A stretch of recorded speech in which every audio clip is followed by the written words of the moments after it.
श्रीगुरुभ्यो नमः. हा जो रोग प्रतिकारक जीवनवर्धक सप्ताहाचं आयोजन रामनवमी ते हनुमान जयंती या कालावधीत जे करण्यात आलं त्यासाठी अनमोल जीवन प्रतिष्ठान कुरुळी यांचं तर मी मनपूर्वक अभिनंदन करतोच, पण त्याचप्रमाणे श्री श्रीकांतजी घोरपडे ज्यांनी हा कार्यक्रम मूर्त स्वरूपात आणण्यासाठी असामान्य प्रयत्न केले त्यांचंही मी मनापासून अभिनंदन करतो. हा जो आठवडा आहे, या आठवड्यामध्ये अनेक मान्यवरांनी, अनेक तपस्वींनी आपली मतं, आपलं कथन, आपलं प्रवचन, आपलं मार्गदर्शन जे असामान्य प्रकारे केलं आणि मी प्रवृत्त झालो हे बघायला की ईश्वर किती वेगवेगळ्या मुखातून बोलतोय आणि समाजाला मार्गदर्शन करतोय. अनेक विषय या कार्यक्रमामध्ये चर्चेला आले आणि मला स्वतःला हे विषय बघायचं भाग्य प्राप्त झालं. हा जो कालखंड होता रामनवमी ते हनुमान जयंती, या कालखंडामध्ये अनेक प्रकारचे विषय चर्चेला आले. मग रामरक्षा असो, माइंड फिटनेस असो, पॉझिटिव्ह थिंकिंग असो, यमनियम असो, अनेक प्रकारचे वेगवेगळे विषय या कार्यक्रमात चर्चिले गेले. पण जेव्हा मी सूक्ष्मपणे पाहिलं, या प्रत्येक विषयाचा उद्देश मात्र एकच होता आणि तो म्हणजे जीवनाचं उद्देश, जीवनाचं ध्येय कुठेतरी पूर्ण करणं. मग कोणी रामरक्षेवर बोललं असेल, कोणी मानसिक स्थैर्यावर बोललं असेल, कोणी धनात्मक विचारसरणीवर बोललं असेल आणि कोणी यमनियम या असामान्य विषयावर बोललं असेल. कोणी शारीरिक मार्गाने ही ईश्वर प्राप्ती कशी, कोणी मानसिक, भावनिक, सामाजिक प्राप्ती कशी, त्या मार्गाने प्राप्ती कशी, आणि कोणी आध्यात्मिक प्रगती कशी, या अनेक पैलूंचा विचार करून जीवनातलं अंतिम ध्येय कसं प्राप्त करता येईल याबद्दल चर्चा केली. खरं म्हणजे प्रत्येकाचं विवेचन, प्रत्येकाचं प्रवचन इतकं असामान्य होतं की त्यांच्याबद्दल काय बोलू हाच एक मोठा प्रश्न आहे. पण तरी सुद्धा खरंच मी कौतुक करतो की असामान्य विषयांची त्यांनी मांडणी केली. इथे एक विषय जो मला वाटतं त्यामध्ये आणखीन काहीतरी स्पष्टीकरण द्यावं, आणि तो विषय म्हणजे यम आणि नियम. आपल्याला माहिती आहे, पतंजलींनी जेव्हा अष्टांग योग सांगितला पातंजली योग सूत्रामध्ये, तेव्हा अष्टांग योग याची सुरुवातच यम आणि नियमाने केली. आणि या यमनियम विषयावर पण अनेकांनी, अनेक तपस्वींनी आपलं विवेचन दिलं, अनेक मुद्दे मांडले. काही तर मुद्दे असे होते जे समाजाला दुर्लक्षित होते, पण तेही इतक्या उत्तम प्रकारे मांडले. पण मला वाटतं की आणखीन थोडेसे जे मुद्दे आहेत ते थोडेसे मांडावे.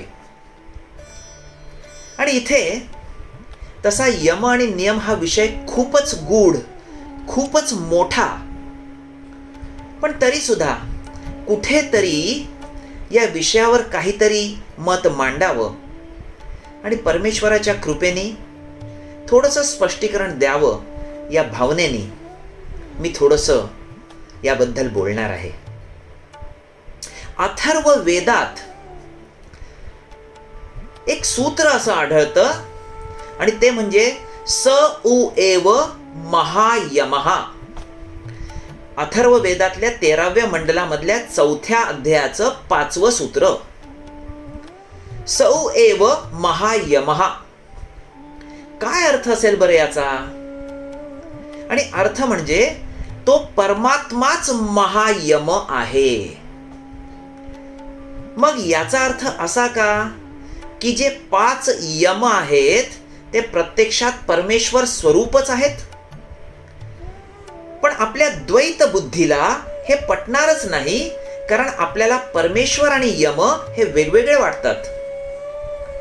हे कदाचित अथर्व वेदामधील तपस्वींना माहिती असावं, म्हणून त्यांनी आणखीन एक सूत्र त्यानंतर मांडलं.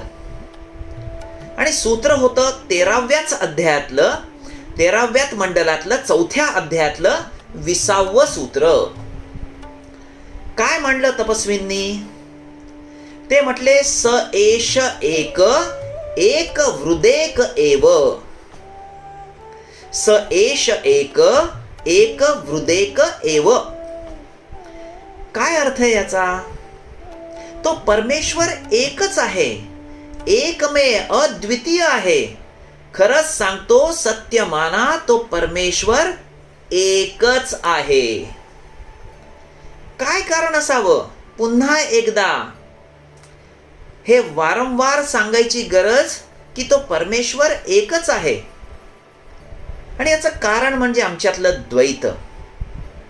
पण तरी सुद्धा आम्ही मात्र आमचे प्रश्न उपस्थित केले की आम्ही म्हटलं आम्हाला अनेक प्रकारचे देव, अनेक प्रकारच्या साधना आम्ही करतोय, मग हे मान्य कसं करायचं? वेगवेगळ्या सगुण मूर्ती आहेत आणि तुम्ही तर म्हणताय की सौ एव महायमहा, तो परमात्माच महायम आहे. हे मान्य करायचं कसं? आणि मग पुन्हा आणखीन एक त्याच्याच पुढचं एक सूत्र अथर्व वेदात तपस्वींनी सांगितलं, 13व्या मंडलातल्या 4थ्या अध्यायातलं 21वं सूत्र. काय लिहिलंय तपस्वींनी? एक प्रकारे त्याच्यावर सीलच लावलाय. एक प्रकारे एक ठाम निष्कर्ष मांडलाय आणि ते म्हणाले की सर्वेस्मिन देवा एक वृतो भवंती. काय असामान्य अर्थ आहे? सर्वेस्मिन देवा एक वृतो भवंती. म्हणजे इथे काय म्हणतात ते तपस्वी? ज्या देवांबद्दल तुम्ही म्हणताय, ज्या सगुण देवांबद्दल तुम्ही म्हणताय, ते सर्व देवही त्याच मूळ देवाच्या अधीन आहे.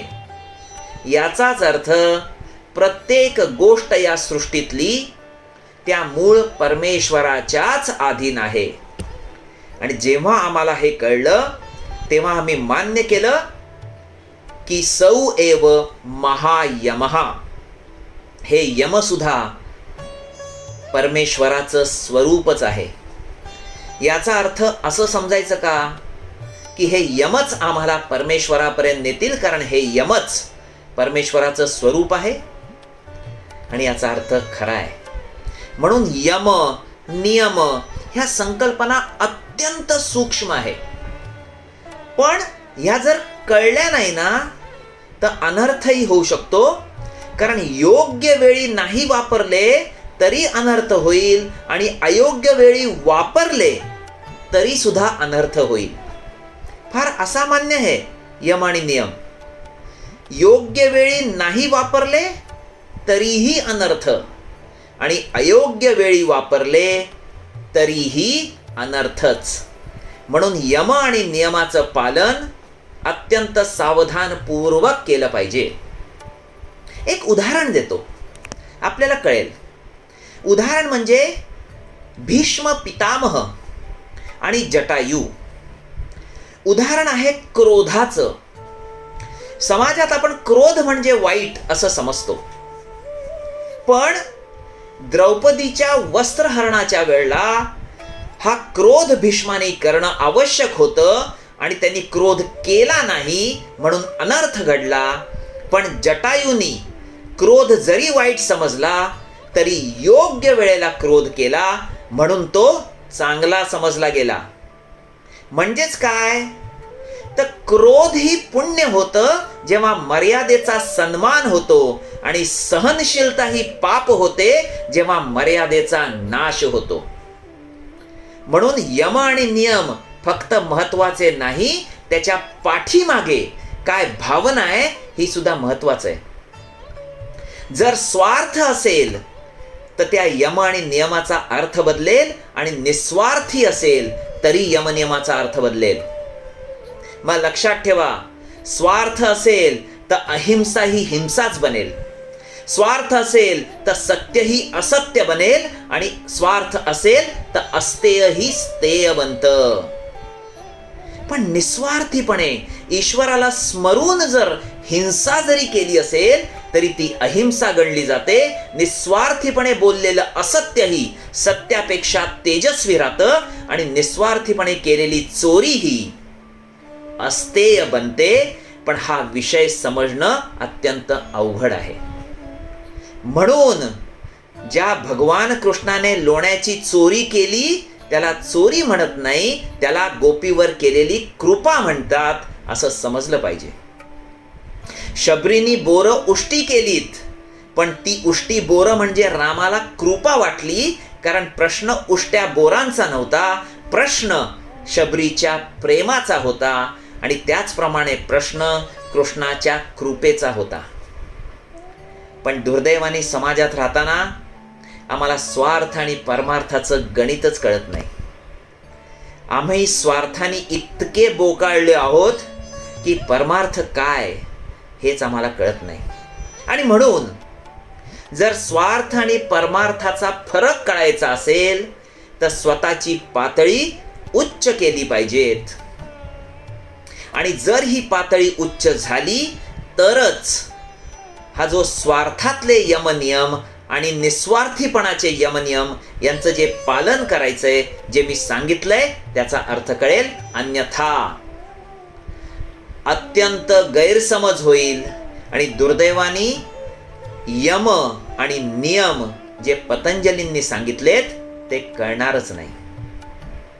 अहिंसा, सत्य, अस्तेय, ब्रह्मचर्य, अपरिग्रह असामान्य नियम आहेत, आणि हे यम आणि नियम त्याच्याच बरोबर यमनियम, आसन, प्राणायाम या ज्या गोष्टी पायऱ्यांच्या प्रकारे सांगितल्या आहेत, हे जे अहिंसा, सत्य, अस्तेय, ब्रह्मचर्य, अपरिग्रह हे यम, आणि त्याचप्रमाणे शौच, संतोष, तपः, स्वाध्याय, ईश्वर प्रणिधान हे नियम असामान्य आहेत. जर अथर्व वेदांनी अहिंसा, सत्य, अस्तेय, ब्रह्मचर्य आणि अपरिग्रह हे जर यम सांगितले आहेत आणि हे ईश्वर स्वरूपच आहेत, तर मग हे पूर्ण करण्यासाठी काय केलं पाहिजे?